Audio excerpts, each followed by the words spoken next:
Então, agora nós vamos ter a apresentação do Gleison, certo?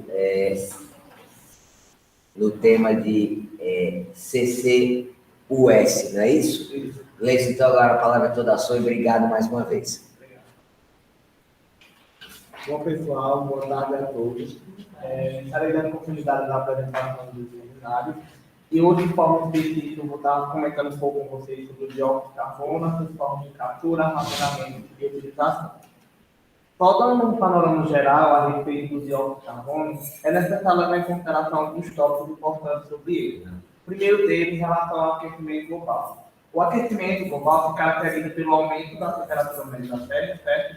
Que, em contato, os gases poluentes com o vapor de água, eles fazem a formação de uma camada de um período ao redor do planeta. E essa camada favorece para que o calor que está contido no planeta não seja transmitido totalmente para fora. Então, acaba fazendo esse efeito de estufa que caracteriza o fenômeno natural, denominado de efeito estufa. E o efeito estufa é caracterizado pelo aumento, pelo acúmulo, na verdade, desses gases, que em concentrações elevadas acaba afetando no aumento da temperatura. E essas emissões dos gases de efeito estufa estão caracterizadas também pelas atividades humanas e também fontes naturais que são responsáveis pela emissão dos gases poluentes. Então, devido ao acúmulo excessivo desses gases poluentes na atmosfera, surge a necessidade de aplicação de técnicas e metodologias que favoreçam a remoção, diminuição ou eliminação quase que completa desses gases poluentes. Então, a partir dessa visão ampla, a gente tem para a definição mais do que seria o dióxido de carbono, né? Trata-se de um composto gasoso, que já é do nosso conhecimento, que provoca graves desequilíbrios no efeito estufa do planeta Terra. Ele possui na sua composição química um átomo de carbono e dois átomos de oxigênio, e que em condições normais, esse gás ele não apresenta cheiro ou sabor, que acaba dificultando a sua detecção. Então, a partir do conhecimento do qual componente a gente vai estar avaliando daqui em diante, surge as interrogações, mas quais são as atividades antropológicas, quais as atividades humanas que são responsáveis por essas emissões? Então, a gente pode pontuar tanto as emissões de fontes naturais como não naturais, né, que são as atividades humanas, que favorecem a produção desse gás poluente.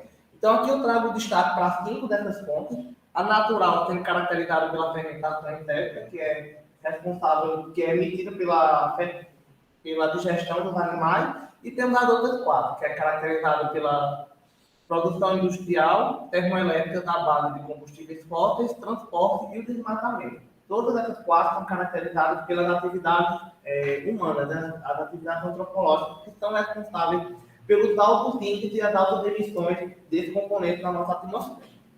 Então, a partir da visão de emissão do dióxido de carbono, pontuamos dois aspectos importantes. Os setores responsáveis pela sua emissão e os impactos ambientais que podem ser provocados com o excesso desse componente na nossa atmosfera. Então, uma visão bem globalizada a respeito das emissões, os gases que têm maior representação dentro do fenômeno de efeito estufa, temos o óxido nitroso, o metano e o dióxido de carbono proveniente da combustão de combustíveis fósseis.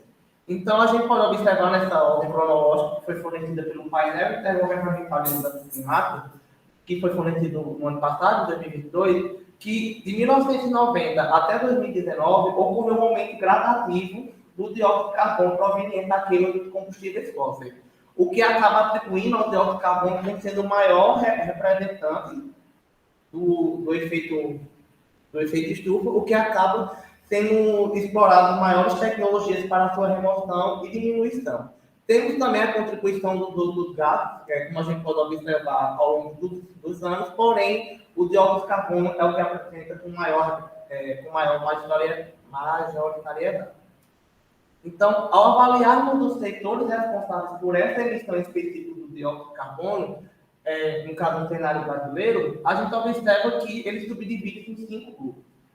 O setor de energia, de pecuária, resíduos, processos industriais e mudanças de uso da terra e floresta.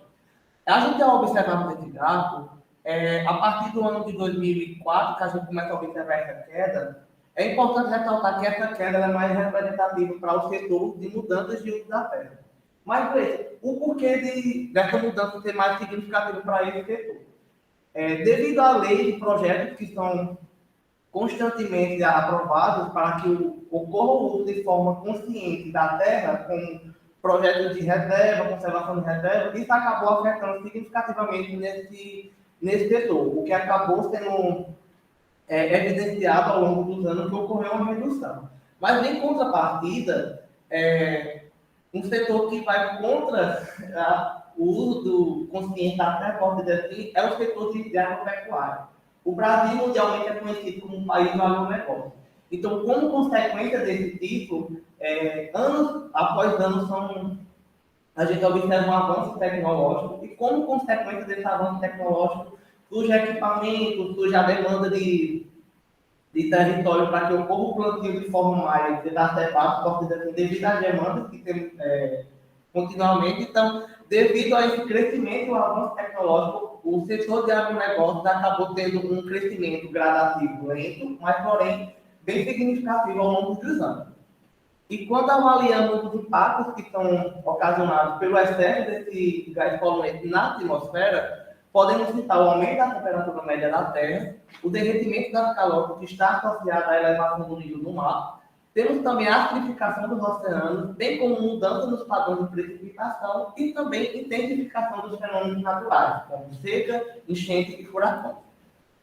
Então, depois de tudo que eu já apresentei até o presente momento a respeito das emissões, das fontes de emissões de dióxido de carbono, a gente chega numa frase bem conhecida por todos, que é o movimento de transição energética, que consiste na substituição da matriz energética à base de combustíveis fósseis, como o carvão, o petróleo e o gás, para uma outra fonte baseada para uma outra fonte, no caso renovável, como o uso de energia solar, energia eólica, de fontes mais renováveis. Então, o objetivo em si do movimento consiste na descarbonização das atividades antropológicas, que tem como objetivo ainda mais reduzir a temperatura média da Terra e, consequentemente, amenizando as mudanças climáticas e os danos ocasionados por ela.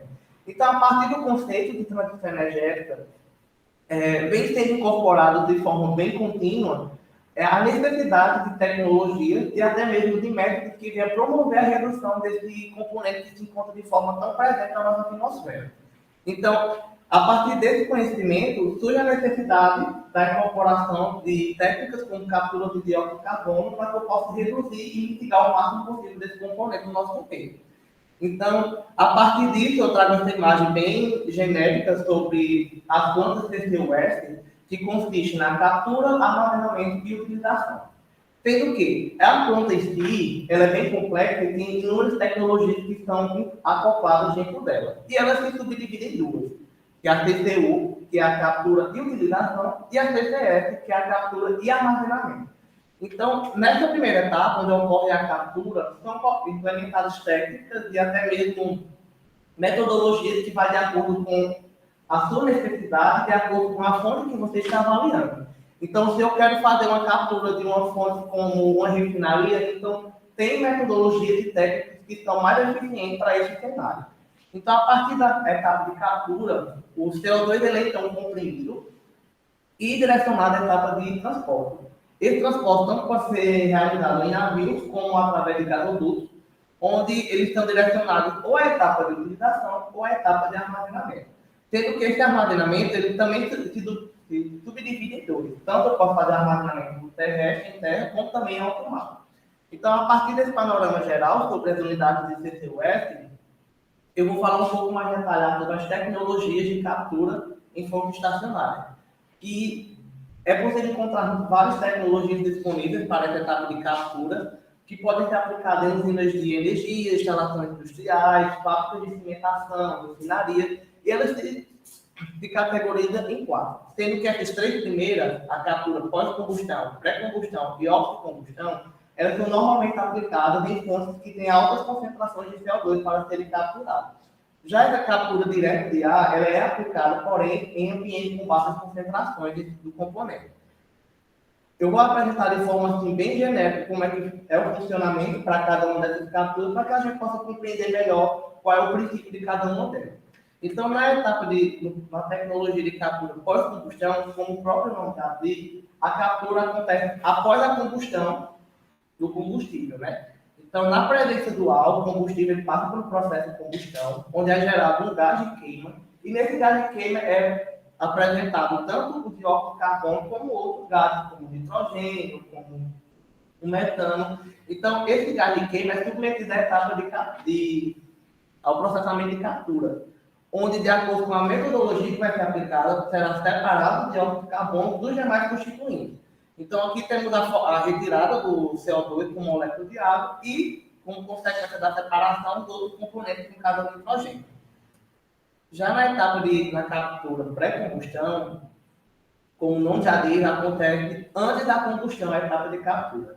Então, o combustível ele passa por uma reforma, onde é inserido aí junto a ele o hidrogênio. O hidrogênio, esse componente de hidrogênio e oxigênio passa pela etapa de captura, onde é separado o dióxido de carbono, e o nitrogênio ele passa pela etapa de combustão na presença do ar, onde vai formar moléculas de água. E a captura de óxido de combustão, temos duas entradas, onde na parte superior temos o combustível na presença do oxigênio, e esse oxigênio já é oriundo de outra etapa do processo, que é justamente a separação do ar, onde temos o oxigênio e o nitrogênio, e somente a parcela do oxigênio é utilizada, que é na etapa de combustão, na presença do combustível. Assim como a gemada é gerada também o CO2, no qual ele é capturado, posteriormente é realizado tanto o armazenamento ou utilização. Em relação à captura direta do ar, trata-se de uma tecnologia muito recente, então ela ainda se encontra em fase de desenvolvimento, porém já aplicada em escala real. Essa imagem que eu retirei é da planta que se encontra no Canadá, que já se encontra em execução. E no que consiste a captura direta? Temos esses ventiladores, né, como a gente pode ver, e dentro deles tem uma solução.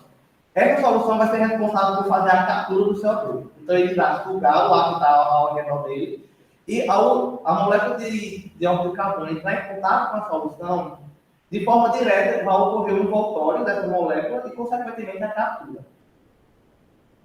O CO2 ela passa por demais etapas para que ocorra a separação do CO2 e do reagente, no caso do solvente, no qual esse solvente, ao passar pelo processo de regeneração, voltará para o equipamento e, consequentemente, fazer de forma sucessiva essa captura, até que chegue um momento que o solvente não se encontra mais em condições eficientes para promover a captura.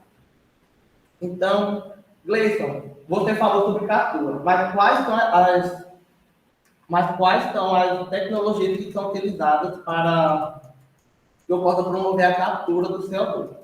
Bom, eu posso subdividir eles em tecnologias de membrana, tecnologia de criogenia, absorção e absorção. Na tecnologia de membrana, é possível encontrarmos tanto membranas poliméricas como membranas inorgânicas, no qual a molécula de CO2 ela vai ocorrer a passagem por esses poros, de acordo com a sua permeabilidade, e no caso, de acordo com a permeabilidade da membrana que está sendo utilizada, então, de acordo com a sua afinidade com o meio, o CO2 vai ficar ou retido na parte de fora da membrana, ou irá passar pela membrana. Tanto eu posso fazer polimérico como membranas inorgânicas, como fazer a separação também por diferença de pressão. A tecnologia de criogenia é a tecnologia que eu utilizo de baixas temperaturas para que eu possa promover a separação. Trata-se de uma tecnologia que não é tão utilizada nos dias atuais devido aos custos energéticos para que eu possa promover essa separação. Temos a tecnologia de absorção, que ela se encarrega como sendo a tecnologia que mais vem sendo utilizada nos dias atuais, em específico a absorção química, no qual utiliza-se de aminas para que ocorra a interação com o dióxido de carbono e, consequentemente, a captura. Essa amina que é utilizada, tanto pode ser utilizada a MEA, que é a monoetanolamina, como a DEA, a TEA, ou até mesmo o blend de duas delas, para que eu possa suprir a necessidade de uma com a outra. E eu posso promover a regeneração ou recuperação dessa MEA através de métodos como aumento de temperatura. Temos também a tecnologia de absorção, no qual utiliza de solventes como alveólitos, polímeros coordenados, carboporosas, sílicas mesoporosas com funcionalidade de aminas, para que eu possa também fazer essa captura de acordo com o contato do dióxido de carbono com os adsorventes. Eu vou estar especificando mais a tecnologia de absorção química por dois motivos. Primeiro, por ser uma tecnologia que é usualmente muito conhecida e que é aplicada em escala comercial. E o segundo motivo é porque trata-se do meu projeto de dissertação, então eu tenho um maior conhecimento acerca desse tipo tecnologia. O croquis em si do processo, ele se dá em duas colunas. A coluna de absorção e a coluna de regeneração. Na coluna de absorção, que é essa primeira, eu tenho uma entrada do gás pelo fundo da coluna e no topo da coluna tem a entrada da amina. Então, em condições controladas de temperatura e pressão e tempo de reação, eu vou fazer com que os dois entrem em contato e quando chegar um determinado tempo em que a solução esteja totalmente saturada, eu vou fazer a retirada através de pompa do fundo da coluna e encaminhar para a segunda. Nessa segunda coluna, eu vou estar colocando como alimentação a solução carbonatada, que eu obtive na primeira coluna, e eu vou fazer a sua regeneração por meio de diferença de pressão. Então, conforme aumenta a pressão, eu vou fazer a dissociação da mel com dióxido de carbono, e na parte de cima do topo da coluna, eu vou obter o CO2 já na sua forma livre. Então, eu irei comprimir ele, condensar e darei um destino a ele, seja a utilização ou armazenamento. Na fração de baixo da coluna de regeneração, eu vou ter a mel totalmente livre. Mostra para a gente, por favor. Desculpa te interromper. A luzinha no meio, professor? É no meio, para ficar mais claro. Pronto. Nessa segunda coluna, que é a coluna de regeneração, eu vou ter aqui no fundo a mel totalmente regenerada, ou seja, a mel livre de CO2. Então, eu terei como produto a mel regenerada e que vai retornar para a etapa da primeira coluna por meio de bombas, filtração e resfriamento. Então, ao fim do processo, eu terei o CO2 capturado e a mel regenerada. Então, esse CO2 capturado eu vou dar destino, seja a utilização de processo e de geração de novos produtos ou armazenamento propriamente dito. Então, na etapa de armazenamento, trata-se de uma etapa essencial na estratégia de eliminação do CO2 e também das mudanças climáticas, onde é possível encontrarmos várias tecnologias e métodos de armazenamento, de forma que esse CO2 se torne seguro e não tenha o vazamento, a possibilidade de retornar para a atmosfera. Então, as técnicas e os métodos que normalmente são aplicados têm o armazenamento geológico, o armazenamento de reservas de petróleo e gás que já foram esgotados, armazenamento de ardida e o armazenamento oceânico. Então, nessa figura, acredito que fica melhor de visualizar o comportamento. Na verdade, não é o comportamento, o cenário que a gente pode estar proporcionando esse armazenamento. Então, em relação à ingestão desse CO2 em locais que já não se encontram em condições de operação, temos a possibilidade de recuperação do metano através da ingestão do CO2 no poço, então vai dar condições de pressão suficiente para que eu possa fazer a recuperação, assim como eu posso fazer a regeneração de óleo em poços de óleo e gás. Então, faço também a injeção do CO2, no qual vai dar condição de pressão suficiente para que eu possa fazer a extração completa desse componente. Eu posso também fazer, como eu falei anteriormente, o armazenamento em reservatório geológico. Então, em condições em que o reservatório não tenha mais condições de operação, eu posso estar injetando diretamente de CO2 de forma que ele irá ficar aqui de forma permanente. Essa permanência aqui vai ser dada pelo seguinte passo. O dióxido de carbono, em contato com minerais que estejam aqui presentes, ele vai ocorrer interação. Com essa interação, esse dióxido de carbono irá formar os carbonatos. Então, como consequência, esses carbonatos se precipitarão e ficarão armazenados lá dentro do reservatório. E da mesma forma que eu posso fazer esse armazenamento em terra, eu posso fazer esse armazenamento em alto mar. Mas, Cleiton, quais seriam os benefícios e desafios em relação à implantação dessa unidade de armazenamento? Os benefícios em relação à redução da emissão, uma vez que o CO2 vai ficar totalmente armazenado lá nos poços, a criação de novos empregos e a possibilidade de compensação das emissões de edifício e ter um edifício redução. Já em relação aos desafios, temos muitos, né? Um deles é em relação ao custo de implantação das unidades de armazenamento. O outro desafio muito relevante é a infraestrutura e logística, uma vez que as unidades de captura até o local de estocagem é necessário fazer ou por navio ou por gasodutos. Então, a infraestrutura para que possa promover essa locomoção é bem significativa, então tem essa questão desse desafio. Há o desafio do monitoramento de segurança e também as questões legais. E temos também a utilização do CO2 como sendo uma segunda rota, né? Nos últimos anos, a utilização do dióxido de carbono ele vem sendo muito discutido, tanto nos centros de pesquisa, como também nas comunidades industriais. E alguns exemplos dessa conversão do dióxido de carbono é em combustíveis e também produtos químicos por meio de processamento químico, biológico ou também a carbonatação mineral, pode ser uma dessas rotas. Então, aqui eu trago produtos que podem ser fornecidos por cada uma dessas rotas. Em relação à rota química, né, a conversão química do CO2, eu tanto posso gerar metano, como metanol, gases quintas de ureia, carbonatos, poliuretano, ácidos acrílicos e acrilatos. Já por meio da rota biológica, né, por meio de algas ou microalgas, temos a possibilidade de no cenário atual, fazermos a produção desses biocombustíveis através do beneficiamento dessas algas. E também temos a carbonatação mineral, que se assemelha, entre aspas, com o armazenamento, sendo que aqui eu faço a reação direta do dióxido de carbono com componentes óxicos, como o óxido de cálcio e o óxido de magnésio. Então, vou estar fazendo esse aprisionamento sem necessariamente estar fazendo a injeção nos postos de petróleo. Então, aqui eu fiz um programa bem genérico a respeito da utilização. Então, utilizamos carvão, gás e petróleo como fonte energética nas indústrias químicas, nas indústrias de geração de energia, no que irá gerar como produto o dióxido de carbono.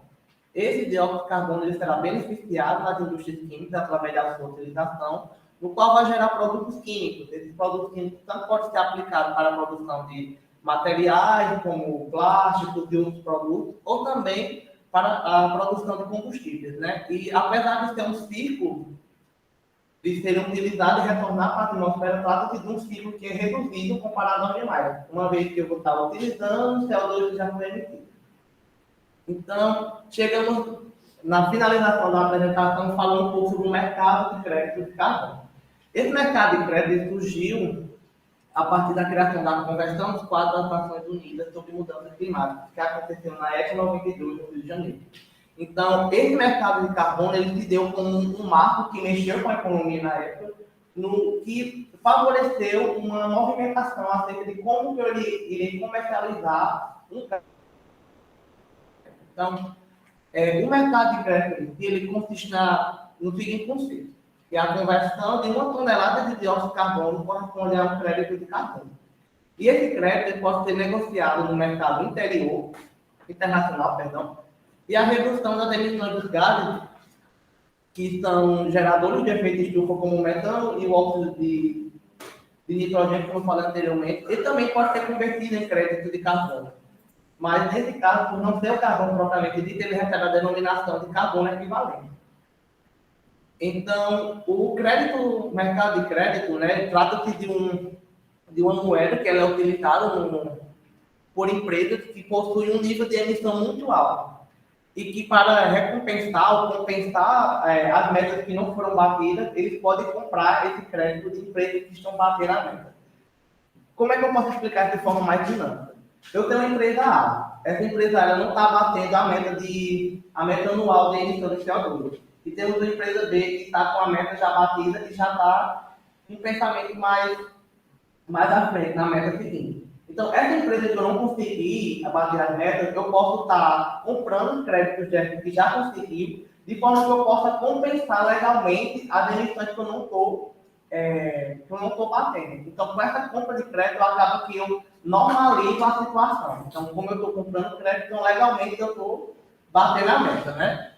E quando eu falo em relação ao preço desse mercado de carbono, o preço mundial ele varia de 1,2 até 40 dólares por tonelada de carbono, o que vai variar de mercado para mercado.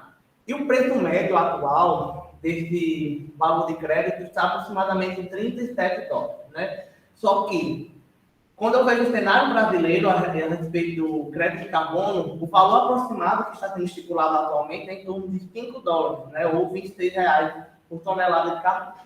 É um valor muito baixo comparado ao cenário atual no mundo, só que esse fator está justificado de forma direta com a legalização do mercado, a regularização do mercado aqui no território brasileiro. No Brasil, não temos uma lei que especifica a comercialização do dióxido de carbono. Então, acaba dificultando a sua comercialização. Então, como consequência dessa falta de lei que eu possa realmente comercializar de forma legal, acaba afetando no valor de crédito atual. Sendo que o Brasil, atualmente, ele tem uma posição de destaque muito grande comparado aos demais países. Por ser um país que tem destaque na energia solar, na energia eólica, então tem um grande potencial para que ele possa tomar destaque ainda mais nesse mercado de crédito. Porém, falta investimento e, ao mesmo tempo, falta legalização desse mercado para que ele possa estar a cada vez mais tomando um lugar de avanço, né? Aqui tem algumas referências que eu utilizei para a elaboração do trabalho e desde já agradeço pela atenção de todos.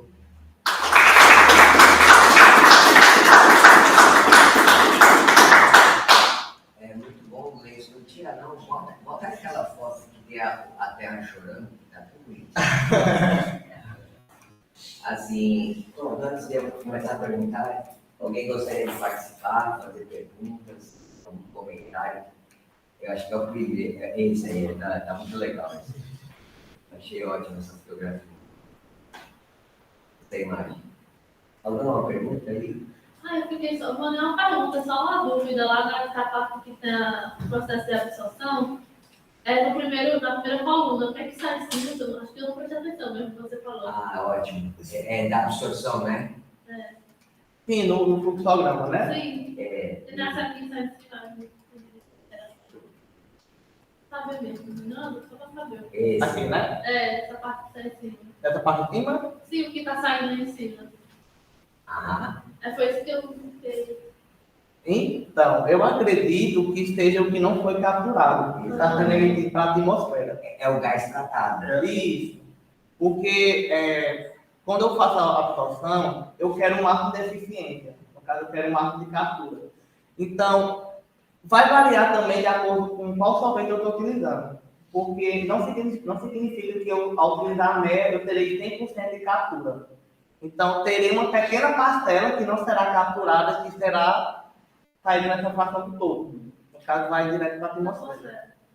Isso, vai para a atmosfera. Mas existem, acho que o professor Afonso lembra, você pode operar com 3 colunas dessas, né? Pode ter uma sequência de colunas, né, Afonso? E quer dizer, para evitar esse problema, porque você não garante, me empresta aqui um pouco, é muito legal. Esse fluxograma eu queria elogiar, sabe? Porque está muito bom. Para nós que estamos no curso de engenharia química, quem está iniciando, você pegou aqui da IPPC, né? Já está pronto, né? Mas aqui vocês estão vendo, ó, você tem um soprador, aqui você tem uma bomba, e todos esses aqui, ó, são trocadores de calor, tá vendo?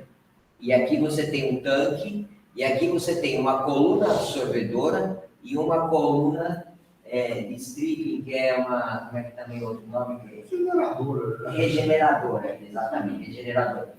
Stripping esgotamento, né? Como você faz empobrecimento, né, Afonso? Porque o que acontece? Você está removendo o teu soluto, que é o CO2.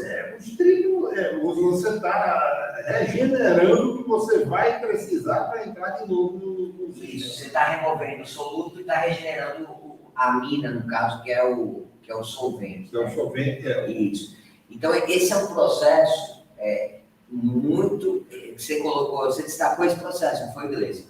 Eu gostei de você ter destacado esse processo, porque esse processo, ele é vamos dizer assim, é um dos mais utilizados, né? Então, se você tem uma caldeira que tá gerando no produto de saída CO2, então você pode, no lugar de você descartar o CO2 para a atmosfera, você vai tratar, entendeu? E vai absorver quimicamente o CO2. Por que é absorção química? Foi como o professor Pedro mostrou, né, que vai acontecer uma reação do CO2 com a amina. Então, além do CO2 se dissolver, ele vai se associar quimicamente. E aí aqui, através da temperatura, né, como ele mostrou também, o professor Pedro, você faz o processo inverso. Você expulsa o CO2 e aqui você vai usar o CO2 para as outras coisas. Muito bom, viu? Esse fluxograma está bem assim, em geral, os teus slides ficaram muito assim, bem preparados, né? Assim, bem assim, bem fáceis de observar, né? Agora, assim, uma dúvida você apresentou os 5 motivos de geração de gás de efeito estufa, né? Até falou do agronegócio, acho que foi nos anteriores, né? Eu acho que você deve ter visto, né? Quem é o maior responsável.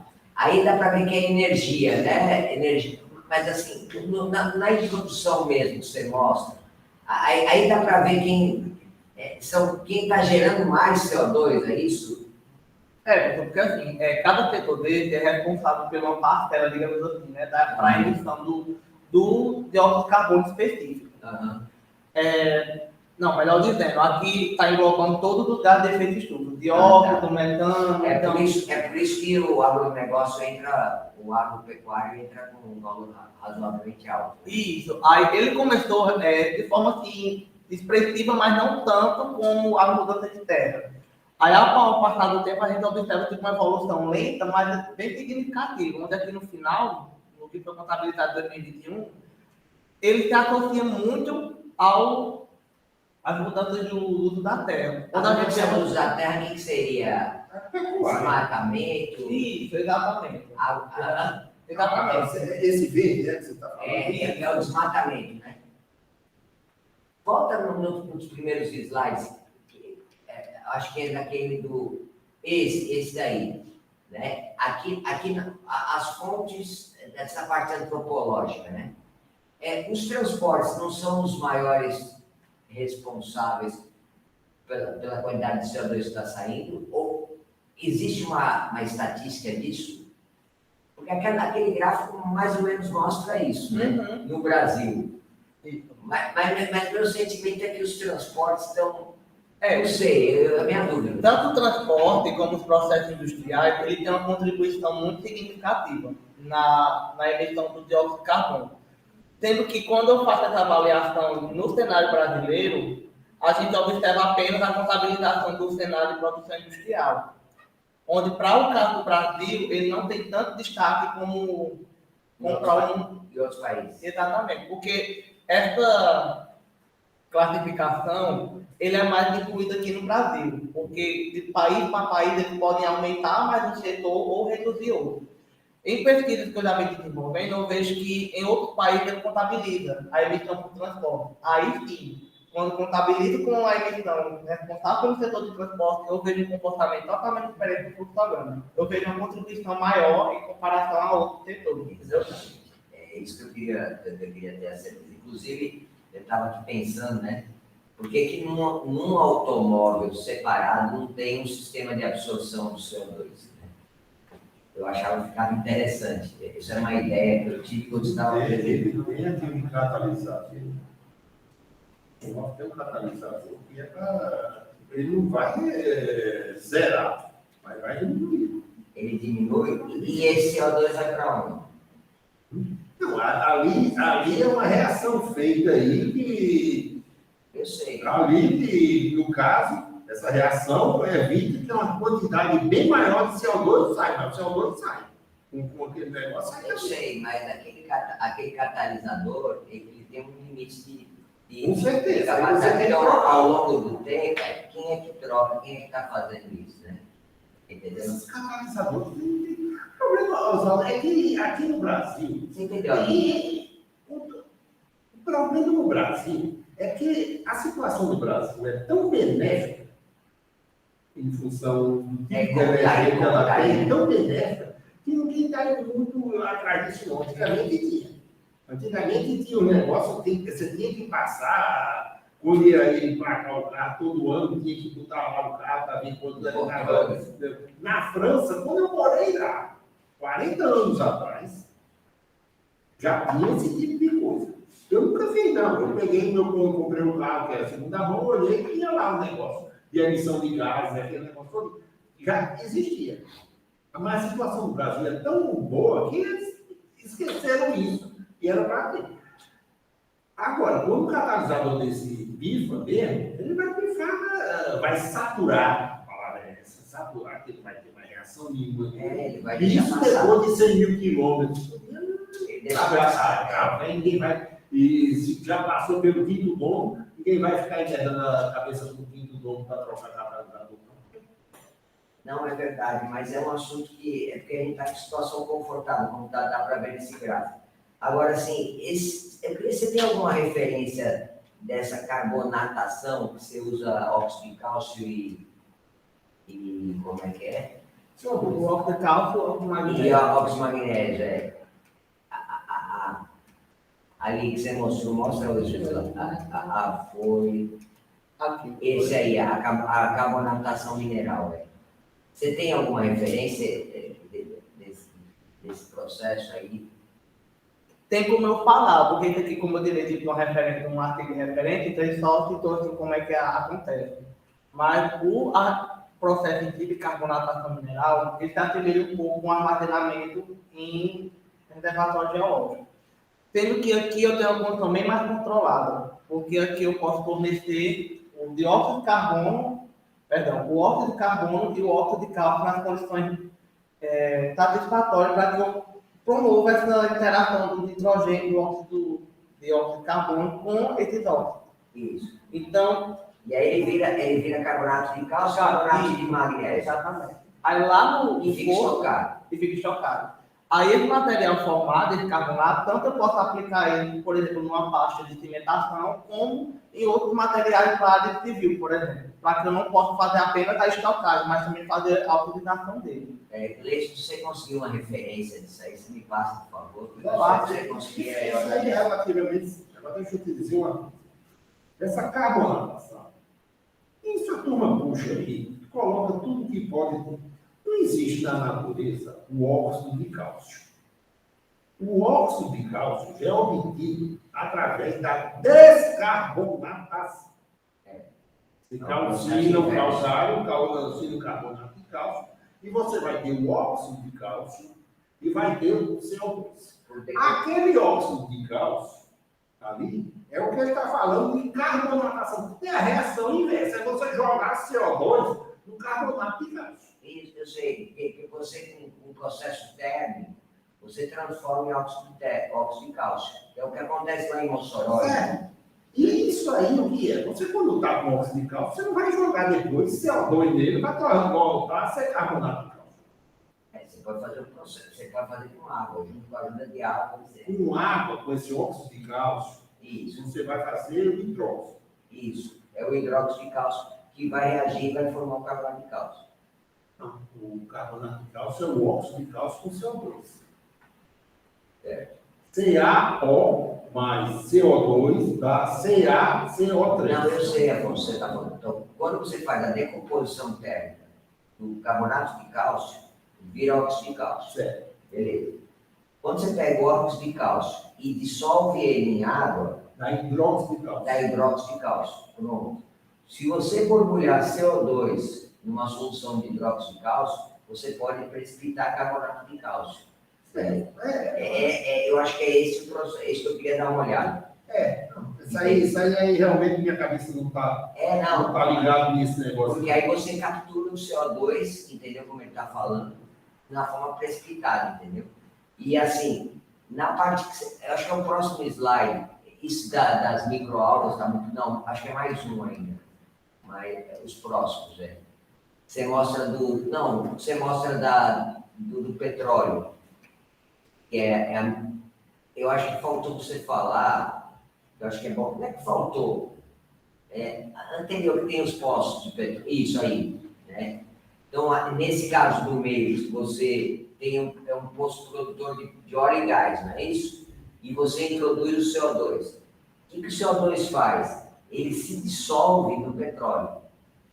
Então, o CO2 tem uma característica de ser miscível no petróleo. Como ele é mais leve, ele transforma a mistura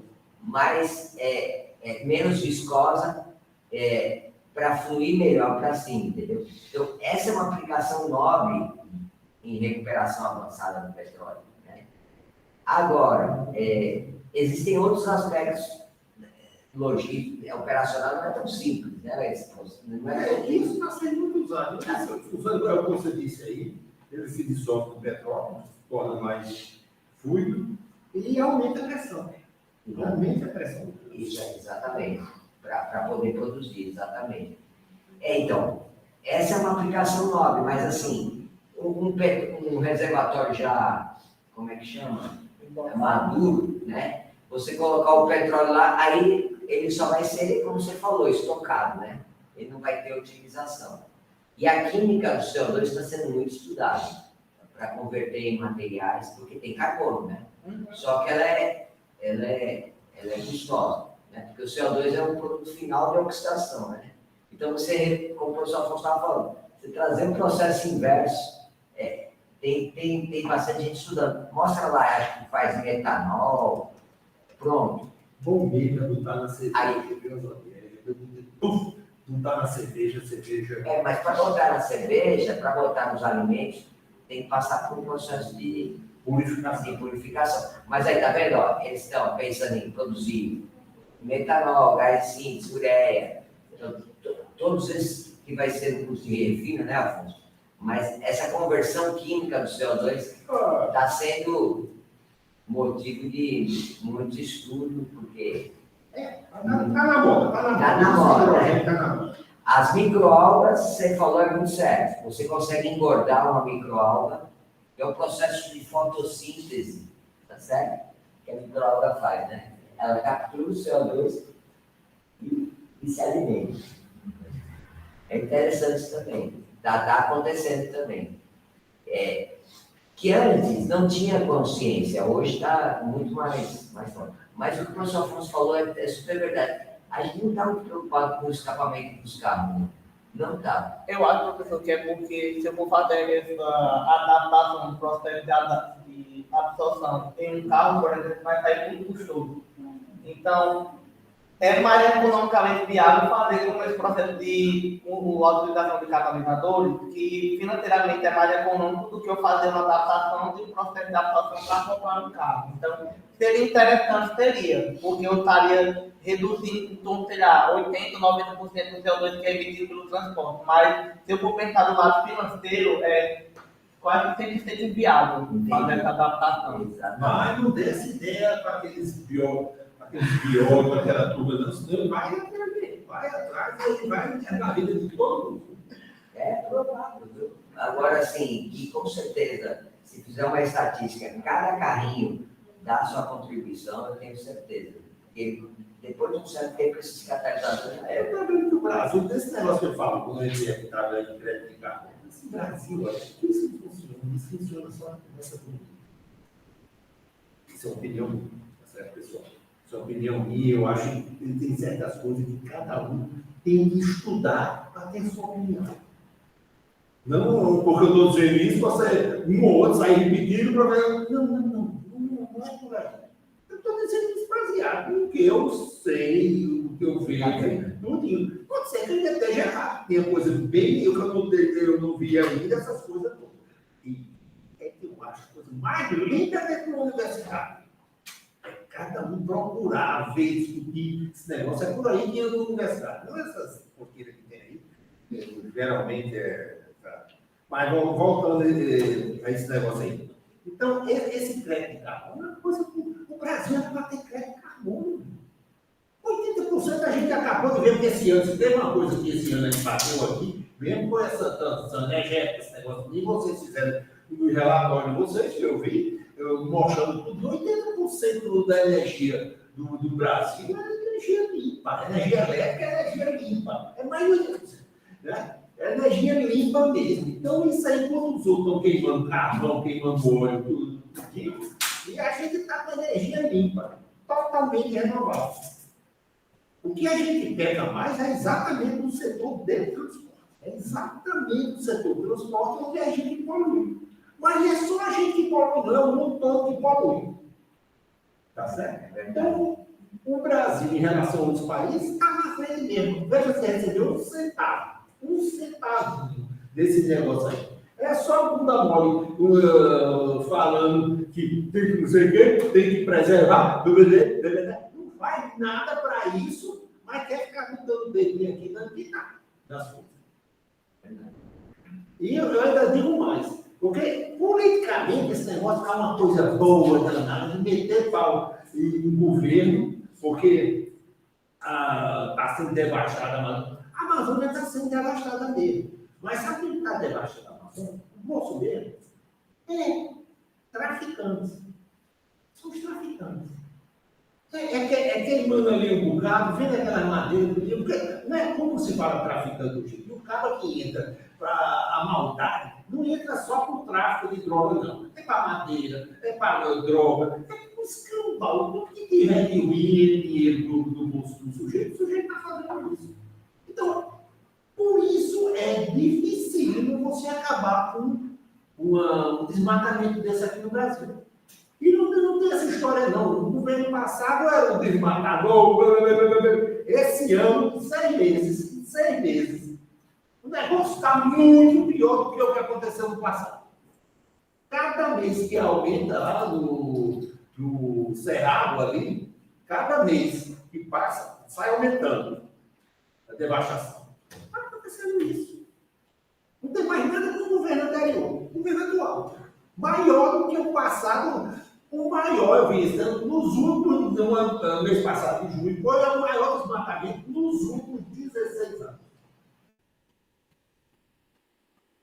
Que a gente tem que fazer alguma coisa, tem. Com certeza absoluta.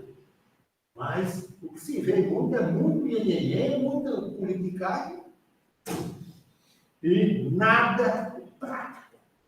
A gente tem que trabalhar. Quem é engenheiro tem que ter isso na cabeça prática. Se praticar o pezinho no chão e ver se pode, se não pode, até onde pode, que não pode.